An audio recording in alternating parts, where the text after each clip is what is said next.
Hello there everybody, Sam's Trains here and welcome back to the railway and welcome back to another Wrenn unboxing video. Of course last time I looked at the Wrenn Castle class, a couple of those, and this time I've got something completely different for you. But yeah, do let me know, do you like seeing the Wrenn locomotive? There should be a little pop-up somewhere up there to tell me, because as you can see I've got quite a few of them and I'd like to get through all of these at some point.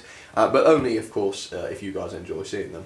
But either way, here we go. Here is the one we're looking at today. I'm just trying to work out which one it is. It's this one. And you'll know what it is by the title. But of course, the box is fairly nondescript in terms of what might be inside it. So let's get this unboxed and I will show you the logo. Alright, so here we are then. There you have it. And I'm not going to spend any time looking at the box really because of course it's pretty much identical to the last one as far as I can tell. But what we will look at is the end of the box because hopefully that will give us a bit more information about the loco. And I say hopefully because, well, let's see. You've got W2225 there, 280 freight LMS, and of course it doesn't tell you the class of the locomotive, which is of course the 8F, or originally known as the 7F, and it was reclassified as an 8F. Quite early on, I think. But yeah, strange of them not to include the class, but that is what it is. So let's take the lid off then and have a quick look inside at what we've got. Now, there you have it. There's the gorgeous loco, but the first thing you'll notice is there's no instructions with this one, and that's just how it happened. I didn't get any with this one. Not that it matters because the instructions suited sort of all the different locos at the time. So, yep, let's get the loco out first then. And as with the Castle class, the tender is permanently coupled with a couple of screws with the drawbar. So, yep, you've got to take them out together, unfortunately. But there it is, the gorgeous 8F, 280 of course, running number 8042, if I read that right upside down. 8F, of course, really, really nice. And, yep, this one's a great runner as well, and I'll show you her in a little more detail in just a second. But I'll just show you what else is in the box. First of all, you've got, well, it's not a detail pack, it's like a coupling conversion kit. So if you didn't like the tri-ang couplings, you could take them out or drill them out, I think. You've got to quite forcibly get rid of them, it seems. And fit these Hornby Dublo ones in instead. So of course you can see there, they're trying to remain compatible with the old Hornby Dublo range. I'm just going to check underneath tissue, because I didn't know, no. I was just going to see if there were any instructions, but I'm not really bothered anyway. Alright, so I'm going to take this up onto the white background then and give you a good close look at her. But first, here's a little bit of info about the class, just in case you were interested. Here it is. So the 8Fs were heavy freight locomotives and they were designed by William Stanier, of course, for the LMS railway, and they first appeared in 1935. They were actually originally intended to be sent to France during the World War II, but they actually ended up in the Middle East. And in fact, over the years, many examples were shipped to Iran, Egypt, and Palestine, all sorts of different places, and not just UK of course, but a total of 832 were produced, and of that number 15 were preserved, which is quite a lot I suppose, pretty good, and the rest were either scrapped or lost at sea. There was quite a number of them lost at sea. More than 20 I think, there was quite a lot. I did used to know the exact figure, but no. Yeah, a lot were lost at sea, but still. This one isn't lost at sea, so let's take it up onto the white background and I will show it to you a little bit more close up. Okay, so there she is then, looking very, very smart up on the white background, and actually looking at it close up like this, I think I like this one more than I remember. The detail, I would say really, is probably some of the best from Wrenn, especially when you consider that all the bodywork is made of cast metal. Very impressive. But yeah, of course the livery is fairly plain. It is just wartime black, but they were in real life, so that's very much prototypical. But certainly there's an awful lot of detail, both separately fitted and moulded. You can see that best, I suppose, by looking at the cab, so we'll start there first. You can see, of course, the cab is very, very heavily riveted, and of course you can see the running number and the class there, 8042 8F. Not badly applied, it's probably showing its age a little bit, but it certainly doesn't look bad at all. And of course through the cab there you've got the beautiful sight of the very, very blocky motor, which is there. But actually if you look inside the cab, I was thinking about this when I was editing the last video. You know, if you just catch a glimpse of it, it does look a bit like cab detail, doesn't it, all that motor. I mean, you have to use your imagination a bit, but I think you could get away with saying that, I suppose. But yeah, on to the rest of it then. If we just take a look at the roof of the cab, You can see there is a similar amount of rivets up there, which is just fantastic. It really is quite well detailed. The whole thing is really, I mean, looking at the main plate, you've got all these, I don't know what they are, but there's little moulded pieces here, and on the other side there is a separately fitted reversing rod, which you should see later on when we get it running. And of course you've got the lovely separately fitted metal handrail which goes along the side there, and the usual couple of safety valves up on the top there, which looks pretty cool. And the smoke box, I suppose, is a fairly detailed area, plenty of rivets on the side of it, and on the front you've got the running number again, which does match up with the other running number on the cab, 8042, and there's quite nicely moulded, you know, handrail, front handle, whatever, it's all there. And also on the buffer beam you can see the buffers have been painted silver. I don't know if that's how they would have come from Wrenn or whether the previous owner's done that. But the buffer beam, you know, fairly simple, but it's also got one of those little coupling hooks on it, which is quite nice to see, especially on these older locos. And let's have a quick look at the tender then. Of course you can see it's super well detailed in terms of rivets. And the coal is pretty cool looking. Let's have a quick look. It's a little bit blocky, but it normally was in this sort of era, so not to worry there. And of course the LMS lettering there applied quite nicely. It's quite a acid yellow, isn't it, the colour of that, but it's not too bad. I quite like that. And yep, a fairly box standard tender, I suppose. There's nothing too special about it, but it is, as I say, quite well riveted. And of course it weighs an awful lot as a result of its metal casting.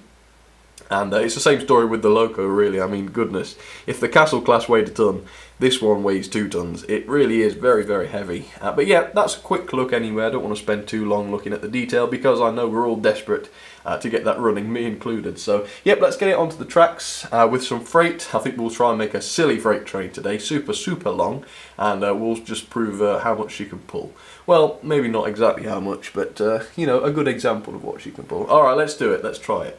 Alright, so there she is then, the Wrenn 8F, sitting on the line looking absolutely gorgeous, and she is an absolute monster, and hopefully I'll prove that today. So before I get her running, I'll show you what she's going to try and pull. And here is quite a massive rake of various wagons. I don't think I've ever pulled quite this many on the channel before, or perhaps I have. But really, this weighs quite a lot, not only because there's a lot of them, but because most of the ones at the front there, most of those wagons actually have stones in them, you know, real stones from the garden, which make them super heavy.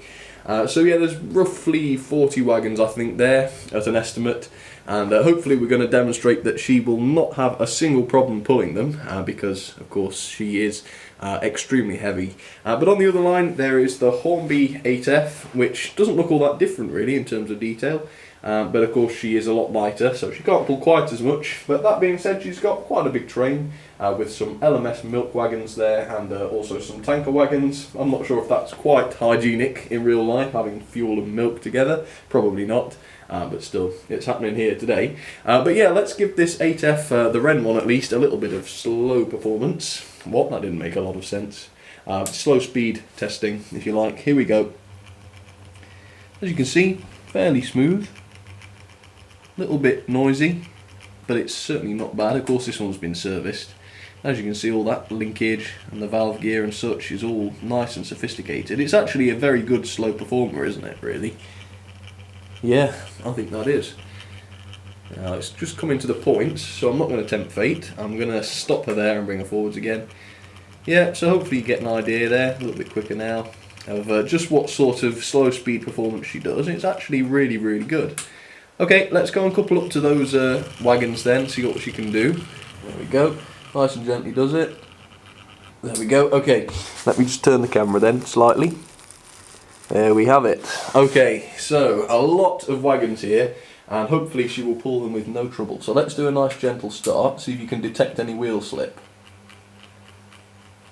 No, clearly not. Alright. There we go. No sign of a wheel slip there. And that's at about half power. Perfect. Okay, let's get on with the Hornby one. Alright, let's give her just a little bit of juice then, see what she can do. She should manage these no problem. There she goes. Yeah, very nice. And now they're running together, let's go and have a look at them, shall we, around the layout. There's the Hornby one, nice gentle freight speed, And hopefully coming down the track in just a second is the Wrenn one, which is going just a little bit quicker. Now, I just think she's happier, it's just, you know, at a bit of a faster speed. But yeah, a lot of wagons. She pulls them very, very stably, if that's a word. Yep, very nice. Yep, let's see how she does up the hill then. This is the incline, of course, and I think she has slowed down a little bit, if you ask me. Yeah, she certainly has. But she's not really wheel slipping, the motor just seems to slow down a bit, which is probably not all that good for it, but seems to take it just fine. And now she seems to be just gathering a little bit of speed now. Now she's going back down the other side. Marvellous. Really, really impressive.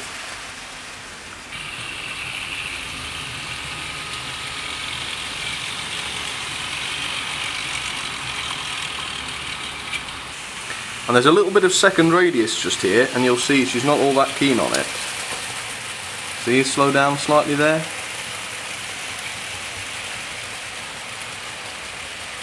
And now it's the long slog up the hill again. But she's taking it at a bit more speed now, so she's not slowed down at all really.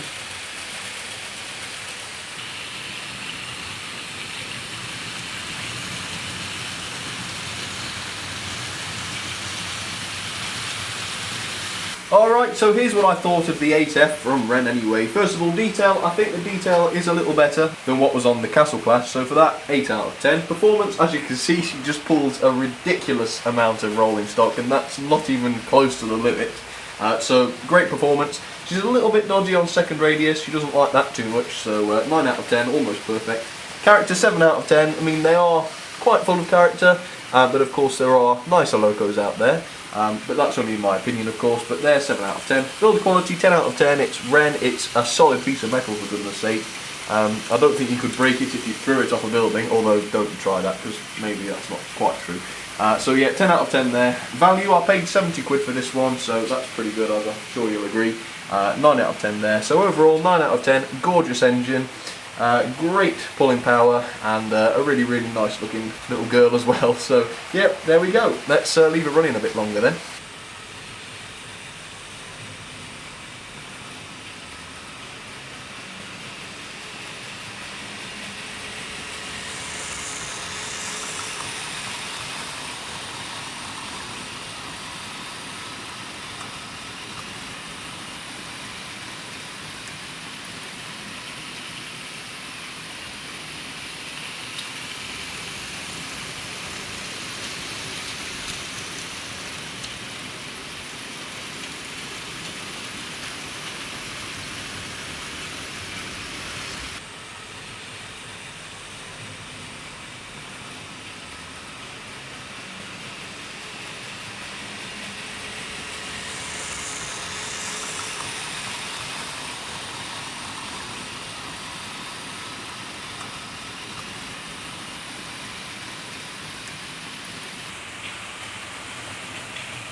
Alright then everybody, well that should just about do it for today then. That's the Wrenn 8F reviewed alongside the Hornby one, which is just on our way now. I do hope you enjoyed that one. It's been quite fun actually with all this freight. Worrying about whether it's all going to fly off the tracks or not, but it hasn't done, so we're alright. If you did like it, please feel free to leave a like or even a comment on the video, because I do love it when you get in touch.